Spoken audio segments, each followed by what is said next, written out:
doing, everybody? And welcome in to Wisconsin Sports on the Go with Trage. I'm your host, Trage. It is Monday, July 22nd. A fantastic Monday, July 22nd here in the great state of Wisconsin, or wherever you're tuning in. Who knows? You might be up in Canada. I don't know.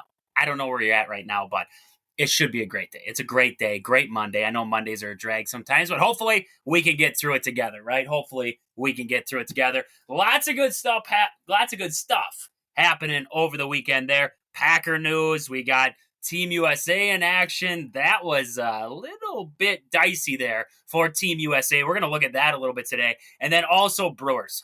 Brewers back in action. Finally, it felt like it was forever since we watched the Brewers last play there.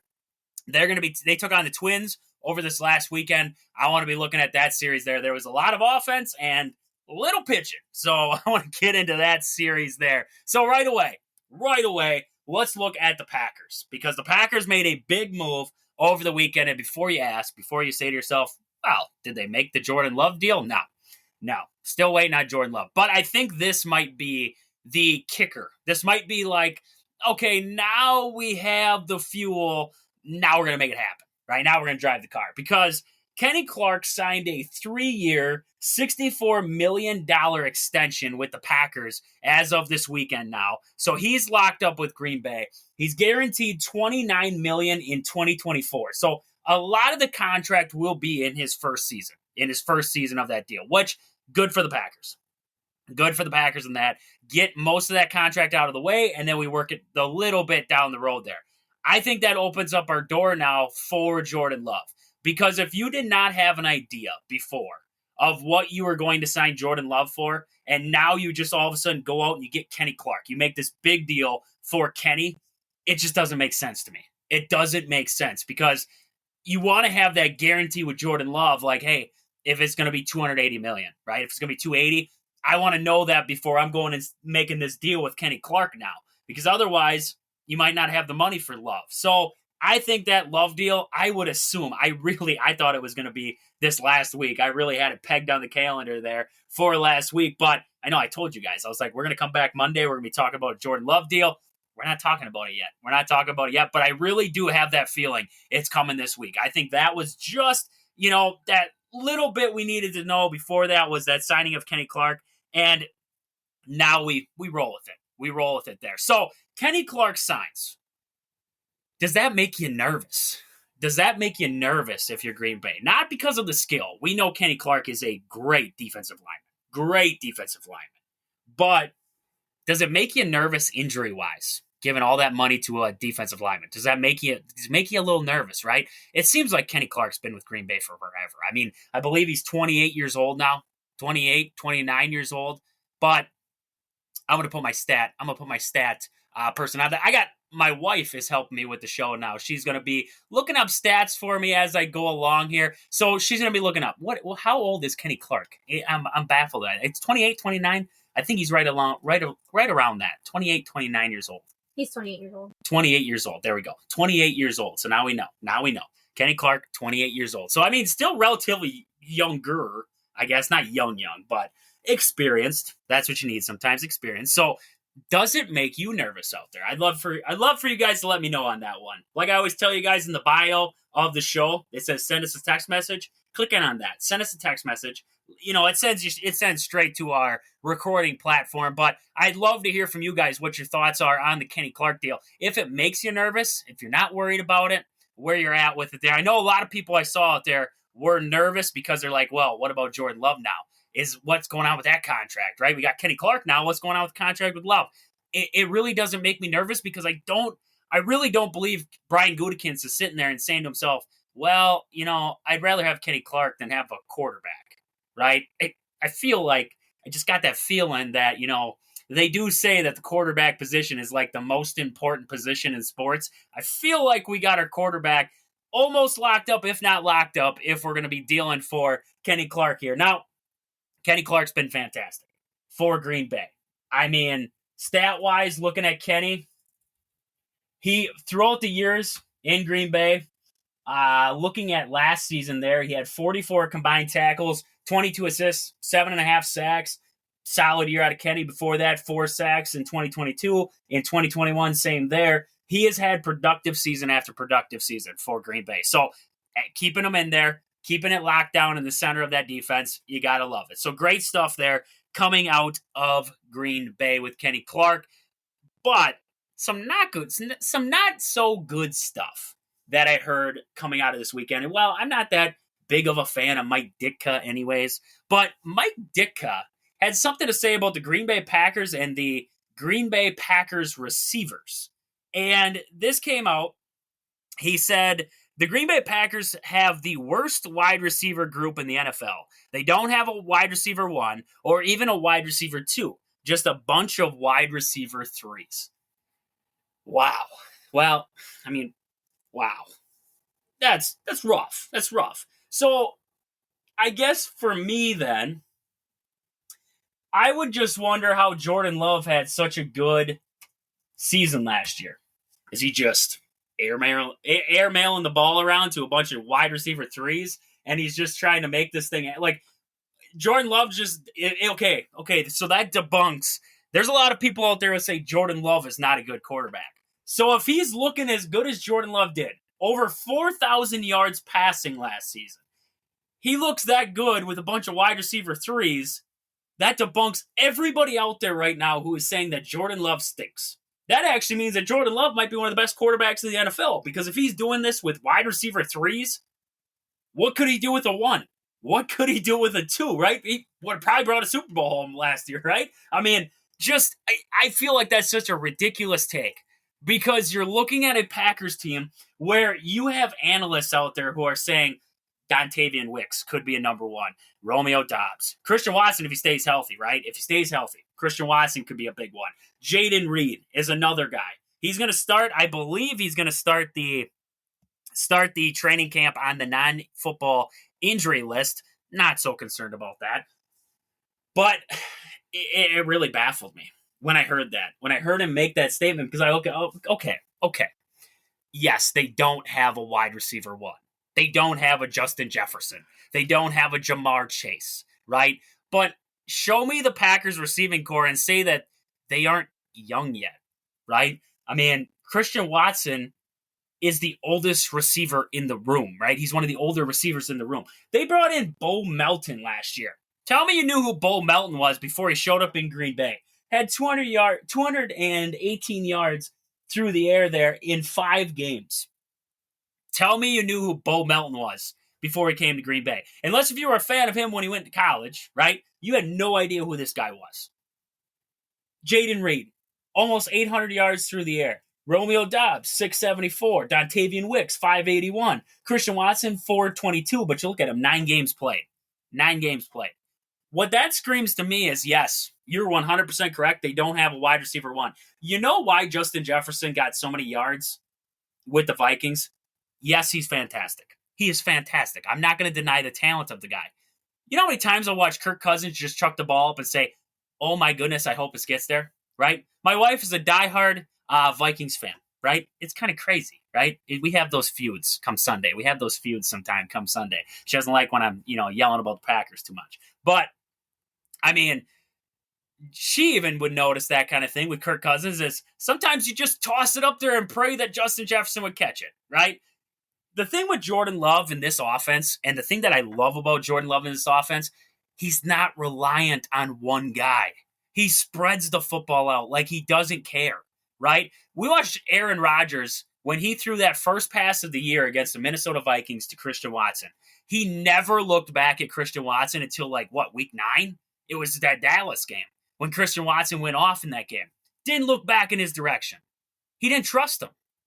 Sometimes having a wide receiver 1 in the room, a really good receiver, is great, but it's also dangerous. It gets dangerous when it comes to crunch time because Aaron Rodgers, Allen Lazard's coming across the field wide open. Where's Rodgers looking?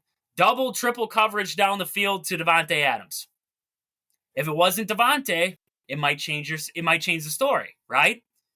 Same with a lot of these other quarterbacks. Look at Kirk Cousins. He loved his Justin Jefferson. When push came to shove, that was his guy. I think this opens up a new avenue. And to say that they don't have a wide receiver one, I think that's baffling to me. I really do. I think Dontavian Wicks last season wasn't the most talked about receiver Green Bay had, but I just have that feeling with him that he could be an easy wide receiver 2. And maybe with some work, he could be a wide receiver 1. I do see that out of him. I think Romeo Dobbs is fantastic. I don't think enough people talk about Romeo Dobbs. I really do think that. I think this Packers receiving core, to the opposite of Mike Ditka, I believe there isn't enough people talking about this receiver core. Because when they turned it around, when they found it in that second half of the season, it was like magic. It was. Watching these receivers, the way that they run routes out there.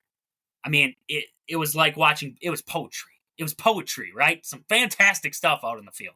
So yes, I will agree with Mike Ditka.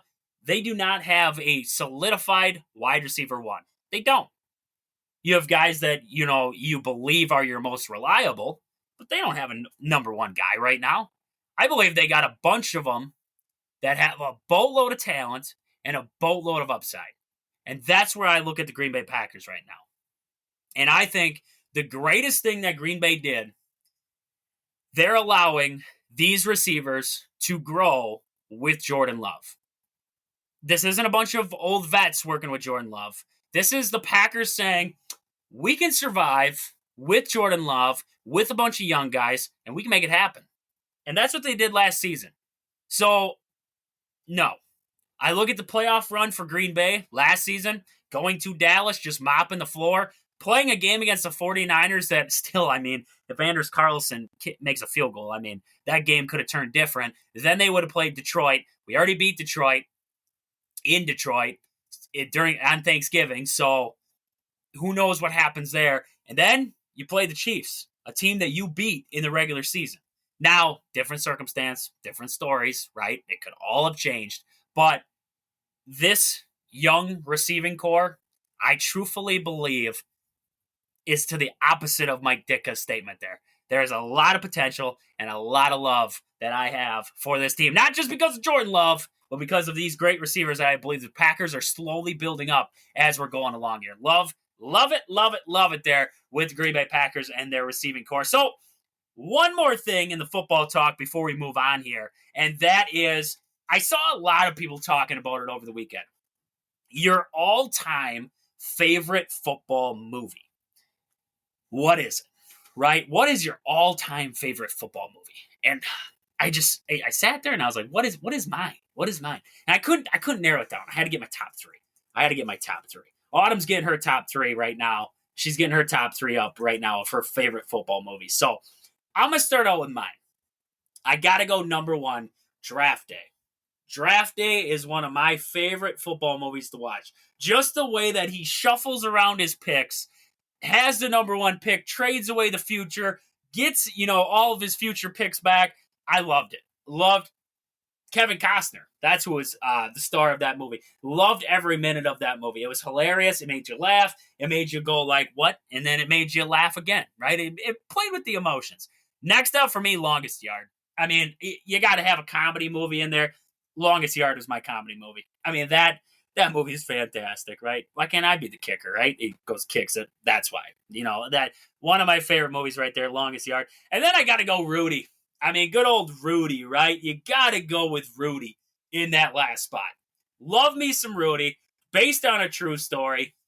I just, that's one of those ones that plays with your emotions like it's no other. Plays with your emotions. Has some funny, but also some realistic stuff in it there. And you can't hate on Rudy. So I love that one there. Autumn's got her top 3. Autumn, you got your top 3 back there. What do you got for me? I'm not really big into football movies, I'm not going to lie. But I will say, I'm going to go more of a kid's version, The Game Plan with The Rock. Just always love that movie. I know you're not a fan of this one, but I really like The Necessary Roughness. I find it hilarious. And then I'll go with the classic, Remember the Titans. She's got some classics in there. Then she threw a Disney one with The Rock. Gotta love The Rock in there, too. Son of a gun. He gave somebody the old what they call it, the people's elbow. That's what it is, the people's elbow on WWE. You got to be talking about that. So with that, great stuff there on the football scene. But before we move on here and talk a little bit of Team USA basketball and the scare that they had, I want to mention some great sponsors of this fine program. First up, Game Day Supply in Alaska. Do you have a sports club or team? Are you looking for some sweet custom uniforms or apparel? Check out the awesome crew at Game Day Supply in Alaska to help your team get the sweetest gear. Find them on Facebook at Game Day Supply or online at GameDaySupply.net. Also, Sport and Spine Clinic in Greenwood, Wisconsin. Have you been injured recently? Whether you were pushing the lawnmower or playing with the kids, or who knows, maybe you were just weeding the garden or just walking down the road, and you felt something pop. You felt something that, it shouldn't have felt like that, and you need some physical therapy. Your doctor said, get yourself down and see a physical therapist. Get yourself down to Sport and Spine Clinic in Greenwood, Wisconsin, and see Chad. He'll get you right. He'll get you back working, back pushing the mower, back playing with the kids. Whatever you were doing, he'll get you back there and feeling better than ever. Sport and Spine Clinic in Greenwood. Sports scenes, sports cards, and memorabilia. Located in the Marshfield Mall in Marshfield, Wisconsin. You got to get down there and see Al. He has everything you need, from sporting cards to memorabilia, jerseys, model stock cars. He's got it all. Sports scene in Marshfield. Marshfield Motor Speedways, located just 3 miles outside of Marshfield on County Road H. There's still plenty of great racing yet to happen this summer, and you got to get yourself down to the track to see it there. Great family fun for all ages. Great food, great drinks, great atmosphere. Nothing better than a great summer day or night down at the track. So Marshfield Motor Speedways there in Marshfield, Wisconsin.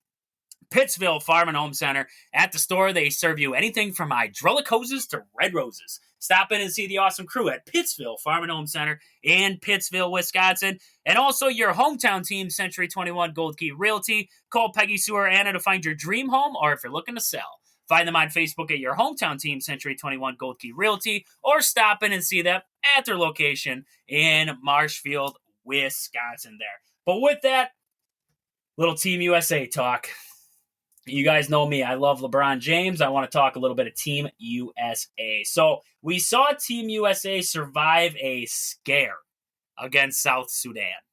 And, you know, I got to be honest with you, and this is no trying to take shots at South Sudan, but I'm going to be honest with you, I could not tell you somebody who played for South Sudan before seeing this game. Before seeing this game out there. I mean,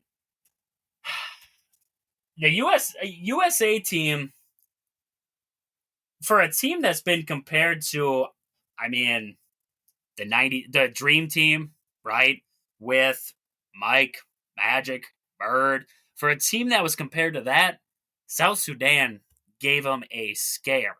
And I'm pulling up the box score as we speak here. Right here. It was a close one. USA finished it 101-100 there. LeBron James had a layup late in that one that actually sealed the lead for him. Carleek Jones had a triple-double, 14 points at halftime for South Sudan, 15 points, 11 rebounds, 11 assists in this one. I can't say that I actually knew who he was before watching this game. I can't tell you that I knew who he was. I'm not going to say that this South Sudan team don't have good players on the team. All I know is from looking at the game, looking at the box, a lot of guys that I had no idea who they were. Pulling up the box score here. I mean, they tried a different starting lineup in this one. I knew that. Tried out a different starting lineup. I believe Devin Booker actually started this game for Team USA. And LeBron with 23, Steph had 12, Anthony Edwards had 11. He scored late. Anthony Davis had 15 in this one. Can you really compare this Team USA team to the Dream Team with games like this right now? Can you compare them? If you went shooting-wise, I don't know if you have the best three-point shooter that the world has seen, right? Steph Curry, the best three-point shooter the world has seen. So If he jumps in, now you have some talk, right? But you still got Mike. You got Bird. Now it was a banged up Bird, so that's a different kind of story. Then it's a banged up Bird on that dream team. It's still Bird. So I mean, you can't really shoot him down there. I mean, can you realistically sit there and say that this team is outright better? No, I don't think so. I don't think, truthfully, you could sit there and say that this team is downright better than what we saw. This is not the new dream team. Yes, is it a good roster? 1,000%. 1,000% yes. It is a great roster. I mean, when you got guys on that roster like Anthony Edwards, Jason Tatum, Devin Booker, Joel Embiid, Steph Curry, they're great. They're great, right? Kevin Durant ain't even there yet, so that doesn't really bode well for this team going against South Sudan. But should it have been that close? It's exhibition yet, so all the cards aren't all out on the table yet. It's not like you're playing for the medals right now. You're just in an exhibition game. But this is a team that when you think about this is better than the dream team. Now, a lot of people's argument will be the NBA is more diverse now. So you have Giannis. You have Jokic. You have Doncic, right? You have guys playing a little bit everywhere now, right? Greece, Serbia is another one there. Lots of different rosters now have NBA talents and have all-stars from the NBA on their rosters. But man, I mean, Team USA's got them all, right? They have them all. This is outside of having Jaylen Brown on it, which I know ticks off a lot of Boston Celtics fans, but outside of not having him on the roster, this is a team of all-stars right here. Rookie sensations, all-stars. Let's talk about Anthony Edwards for a second. I mean, this is the next Michael Jordan, right? We all heard it. This is going to be the next Michael Jordan. So this shouldn't be this big of a competition. The way that we talk about this team was, oh man, they're going to walk in, they're going to mop everybody, they're going to come home with the gold, and that's going to be it, right? Like the redemption team, right? Similar to that. Not seeing that so far, to be honest with you. And I don't know if it makes you nervous heading into, once you get into the actual tournament there, does it make you nervous? Me, a little bit. It does. Because of a team like South Sudan who came out, they were firing, right? I'm not going to sit here and say that South Sudan is just this pushover crap team. I'm going to tell you that I forgot about them, right? I mean, first team I think of when I think of foreign basketball team, South Sudan. That's the first one that jumps to my mind. No, that's a team you forget about. But they pushed Team USA right to the brink of people thinking to themselves, is this team really that good? Is there things that they need to work on yet? Is there, little pieces here and there that could falter or, hurt this team down the stretch? I believe so. I do. I really do. I think they lack at times right now. I mean, Derek White. Why did we bring Derek White? Defense? If you wanted offense, why is Jaylen Brown sitting at home? That one still makes me question. I mean, look at Anthony Davis, 15 points in that one, great game. Bam Adebayo, 4 points. Not a great performance out of Bam. But defensively, they struggle. I mean, South Sudan had 32 points in the second quarter. 32 points in that second quarter. If it wasn't for Team USA locking it up a little bit tighter there in the third, we might be talking about a different game because you look collectively across that game for South Sudan. First quarter, 26 points. Second quarter, 32, 25 in the fourth. That's what made it close at the end. We could be talking about a whole different game right now. But we're talking about a win. We're talking about a gutsy win, but a one that makes you nervous. And I don't know. Are you guys nervous? I'm a little nervous watching that, seeing something like that. I know it's exhibition, so it doesn't really trouble you as much, but something to keep an eye on. something to keep an eye on there with Team USA right now. So Team USA, like I said, they beat South Sudan, but it's a close one, and a lot of people out there questioning this team now. So with that, I want to talk real fast. I saw a stat, the AP top 25's greatest programs ever. So they took all of the numbers back to 1936, and they compiled them, and they basically said, how many times has this team been in the top 25, right? So they took it all the way back to 1936 until present day. If you had to guess, the Badgers are on the list, but if you had to guess where they're sitting, where would you think? Where would you think? My initial thought before I saw the whole list, my initial thought was they got to be in the 20s. It seems like the Badgers sit 20 to 25 a lot. They sit in that range. They'll hover up and then they'll drop back down. But they always seem to sit in that range there. 23. 23 on the list. Right above Ole Miss and Iowa for the rankings there. Not a bad spot. 23rd, going all the way back to 1936. That means your program has been pretty consistent. Now, great, that's a different story. I mean, you look at Alabama. They're number 1. Ohio State's number 2. Oklahoma's number 3. Michigan's number 4. Notre Dame's number 5. USC 6. Tied for 7, Texas and Nebraska. 8th is Penn State, or 9th is Penn State. 10th is Tennessee. A little bit more of the historic programs in there. I mean, you look at USC and Texas. They've had some bad years over the past couple, but you look before that. That's historic. Nebraska up there, too. Nebraska used to be a historic program. Then they came to the Big Ten, and it's like, they suck now. I don't know what happened, but they suck now. That's, I mean, plain and simple how it is. Now they got this, 5-star quarterback in there. Ooh, so now Nebraska's going to be this great team.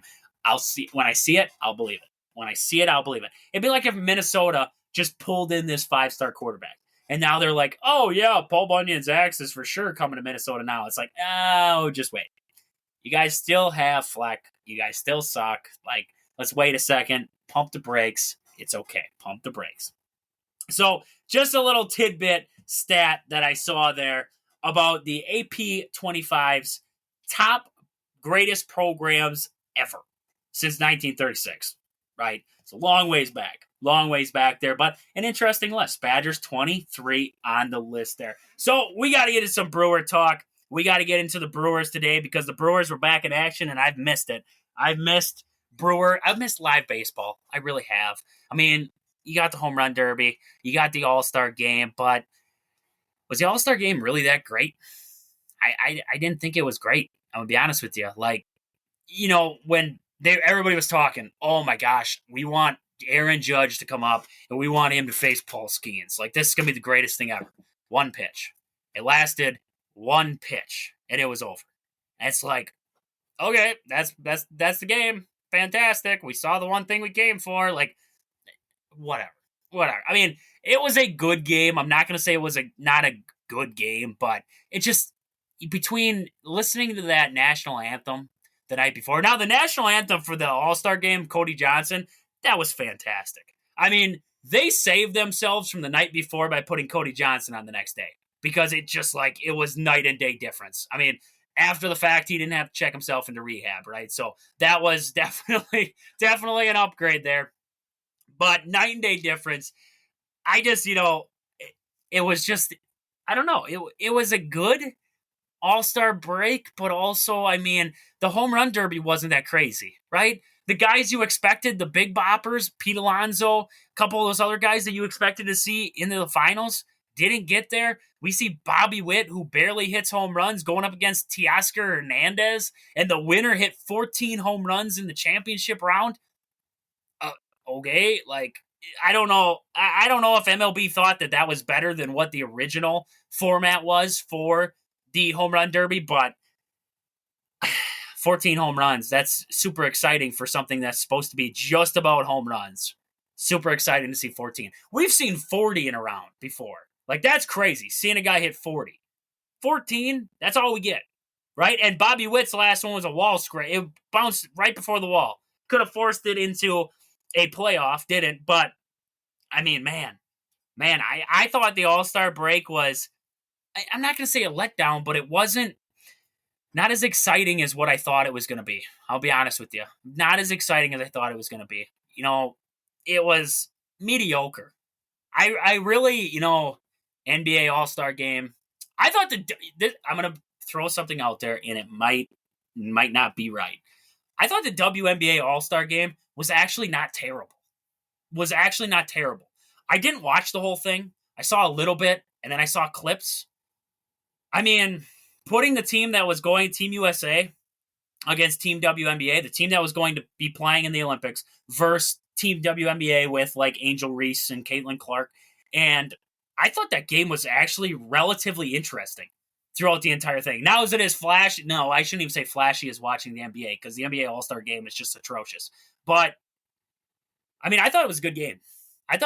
Honestly. So, I always expected the MLB All-Star game was that one All-Star game that just made you feel good, and it was just good all the time. And this one was just kind of a letdown for me. So not a good year for me for the All-Star game. Not a good year. Hopefully they learn from that home run derby, and maybe next season they go back to the last format that they had with just a limit of, time limit and stuff like that, because I felt like it was a lot better.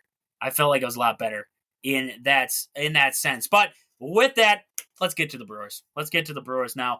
Brewers Twins, right? The Twinkies from across the border over there, had to be taking them on. And it was an offensive series. There was a lot of offense in this series. Pitching-wise, there was some struggle. So let's look at the games. Let's dive into a little bit of what we saw in these games, and then also just talk a little bit Brewers here. So Brewers in game one, they won that one 8-4 in 12 innings. A big explosion in the top of the 12th for the Brewers there, scored 5 runs in that inning, and we're able to take this one. But it was a close one.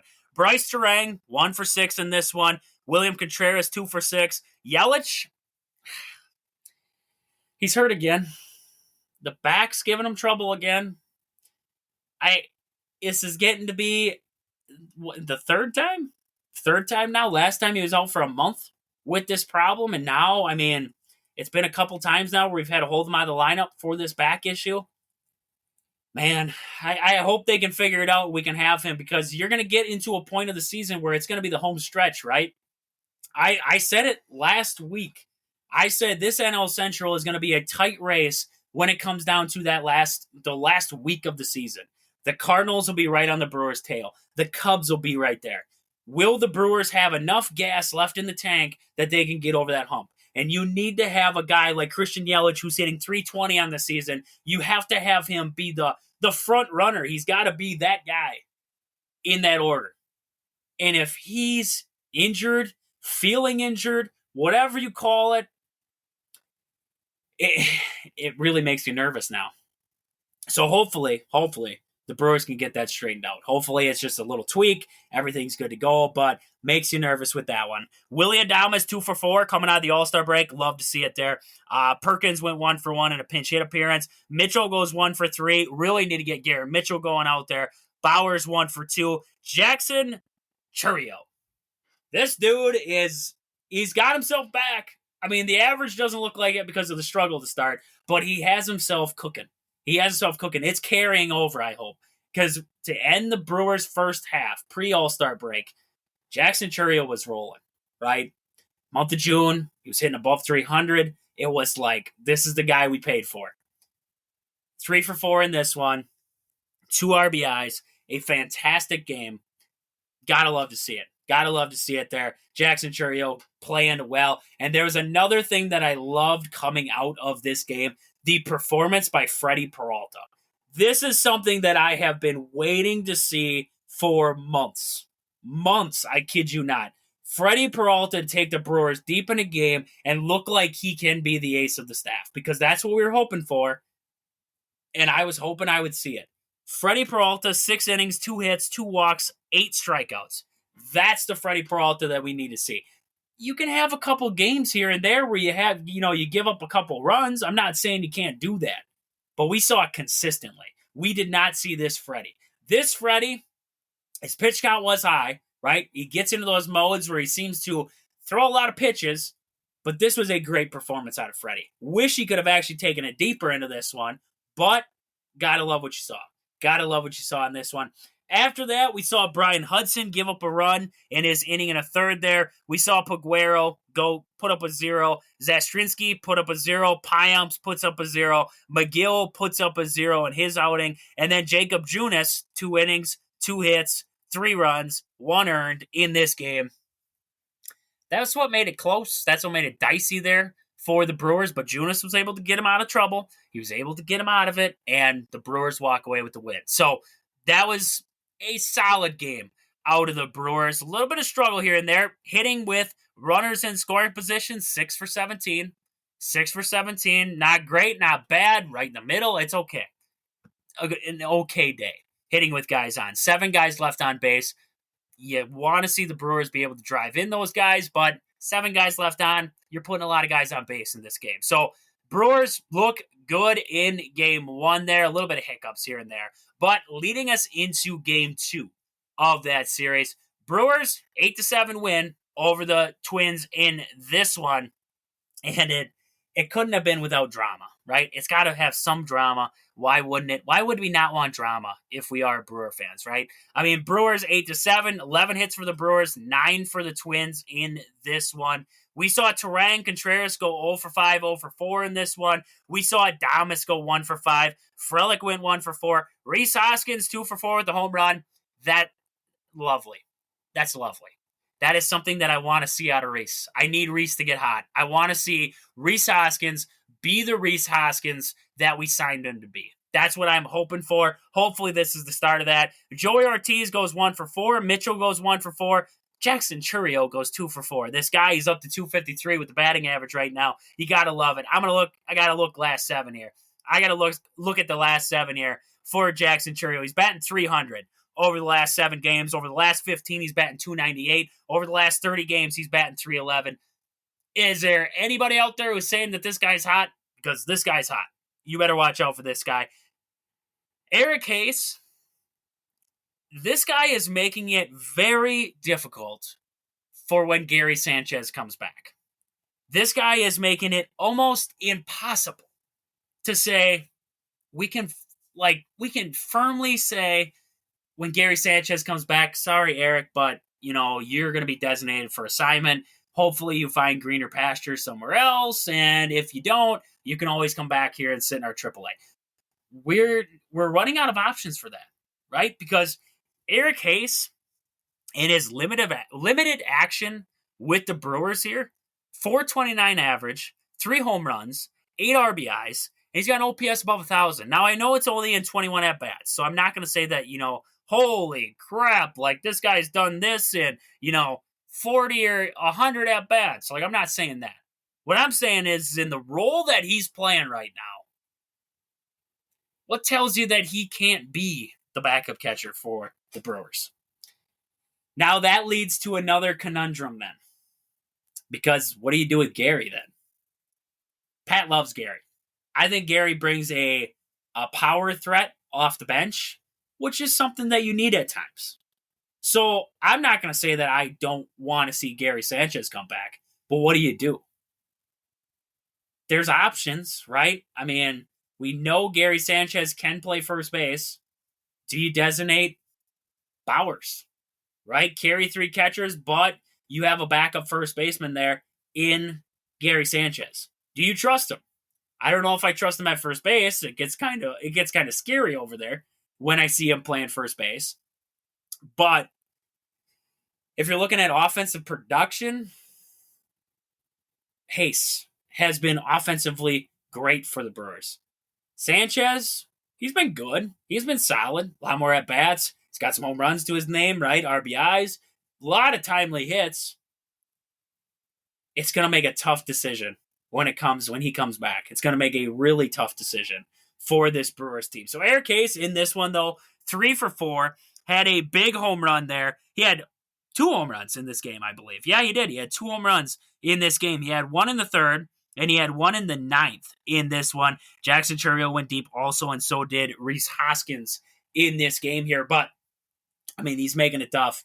He is making it tough to say, Gary Sanchez, you get a free spot here on this roster. Brewers in this one, 3 for 6 with runners in scoring position, 4 guys left on base. Love to see the production with guys on and getting hits there. Love to see that out of the Brewers. Savali. This is a prime example of the Brewers making a move for a pitcher, but is it really a good pitcher, right? Savali hasn't been bad, but he hasn't been good. 2 home runs given up in this game. Walks and home runs will be the killer for Savali. But it begs you to question then, why did we ever get rid of Dallas Keuchel? Home runs, walks. Walks were the biggest problem for Keuchel. Turning out, also a problem for Savali. What's the kicker here between those 2 guys? I mean, looking at the comparison, stat to stat, Keuchel in 4 starts had a 5.40 ERA, 11 strikeouts, 8 walks, and a 1.86 WHIP. He got DFA. Savali, 3 starts, he had a 5.71 ERA, 18 strikeouts, and 9 walks. Walks, home runs. A problem for both. Yet, we make this move for Savali. Knowing that he's had these issues, we make this move. Really makes you question things. And the thought process behind it. I want the Brewers to go out there and I want them to make a move. Make a move that makes sense, right? I don't want these. I love and hate the Brewers sometimes, right?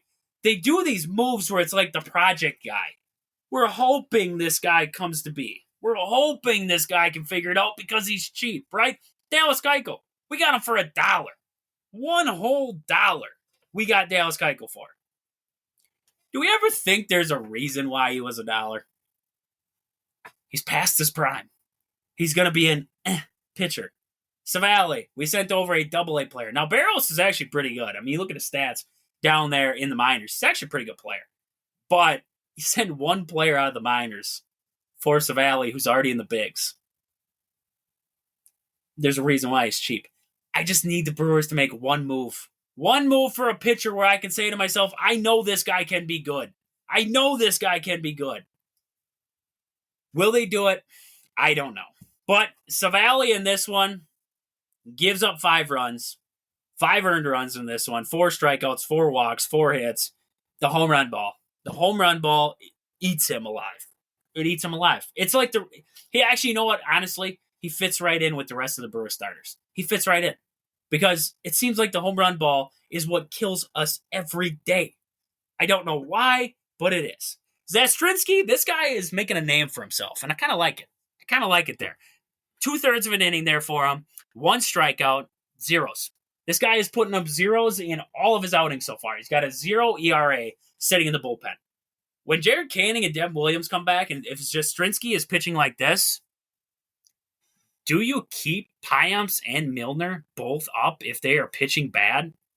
If they keep going on they're trending like they are, do you keep them up? I think it's tough to. I really do. I think it's tough to do something like that. So, outside of that, though, Bryce Wilson comes in, inning pitched, 1 walk, 1 strikeout. Jackson Chourio makes a fantastic catch with Bryce Wilson on the mound there, running to his right,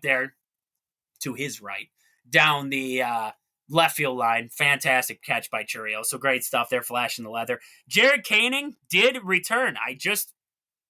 As I said that, I remember Jared Canning pitched today. He's back in the fold right now. So Jared Canning did return, and he looked great in his appearance back with the Brewers. 1 inning, 1 hit, 1 walk, 1 strikeout. Love it. Love it. Jared Canning's back there for the Brewers. I saw him pitch, too. That's what irritates me the most that I just said. What happens when he comes back? I just saw him pitch today, and I forgot about it. I completely forgot about it. So, Jared Canning back in the fold. Love to see it there. Just waiting on Devin Williams to come back to the Brewers there. But Elvis Paguero, inning pitch, 2 hits, 1 walk, 2 strikeouts. Great stuff out of Paguero. Trevor McGill, he got the save, but he was playing with fire. So was Paguero, though. He got himself out of a jam, but I mean, McGill was playing with fire out there. 2 hits, 2 earned runs in this one, a K, and a home run given up there for Trevor McGill. He gets dangerous sometimes. And that's why I'm saying if we can bump him back to the 8th inning or the 7th inning and we have Devin Williams back in the fold at the back end, that would make me feel better. That would make me feel better there. So Brewers, though, ultimately, the Brewers get the series win, right? They get the series win. They get the series 2-game sweep, I guess you would say. And now they had to play those pesky Cubbies. The pesky Cubbies. I mean, man, I don't know. The Cubs are starting to find it again. That's what worries me heading down to Chicago. The Cubs were finding it before the All-Star break a little bit. And now, 48-53 right now. They're 10 games back, but they're 6-4 in their last 10 games. Cubs are finding it, and makes you nervous. Makes you nervous that this team could climb themselves back. I really do think when this is all said and done, we will see a 3-team race between the Brewers, the Cardinals, and the Cubs. And I think the Cubs will play themselves back into this race here. It's close, right? This is one of the closest divisions that you look at, any of the divisions out there. This is the closest one outside of, I would say, the only other close one would be the AL West, and that's because every team sucks in there. So that's besides the point. But this is a really tight division, and the Cubs are playing themselves back in. So the Brewers need to stomp that little fire that the Cubs have lit underneath of them here before they get any more momentum moving forward there. But in this one, we're going to see Myers start the first game of the series. I loved what I saw out of Myers heading down the stretch there. Can't wait to watch him starting out this first game in the post-All-Star break, right? The post-All-Star break. Pre-All-Star break, second half, first start for Tobias Myers. Can't wait to watch it there. So that's going to be a 7:05 start there down at Wrigley Field. You know what's terrible is Wrigley Field underneath the lights. It's like everybody out there is just holding a phone flashlight up in the air, and that's how we see when we're at Wrigley. It just looks terrible. Come on. Can we not get better lighting? Can we not get better lighting down there? And no roof. So odds are, with our luck, it's going to be windy or it might rain, right? One of the two. It's always one of the two when you go to Wrigley there and you play at night. Usually it's the wind. So can't wait to see the wind there in that one. Maybe it keeps the ball in the park a little bit, makes it an interesting one. A pitcher's duel. We could see a pitcher's duel in that game as Tobias Myers takes on Assad for the Cubbies in that one there. But with that, that's about all I got for today. That's about all I got. We talked about a lot. We got Packers talking today. We got a little bit of Brewers, Team USA. Lots of good stuff happening. Lots of good stuff happening tomorrow here on the show. We're going to have to dig deeper into the Brewers here a little bit. We always have something to talk about with the Brewers, right? And you never know. You never know what's going to happen in the sporting world. So we will keep you up to date on that here on the show. But with that, this has been Wisconsin Sports on the Go with Trage. Thank you guys for listening. I hope you guys enjoy the rest of your Monday. But until I talk to you guys again tomorrow, deuces.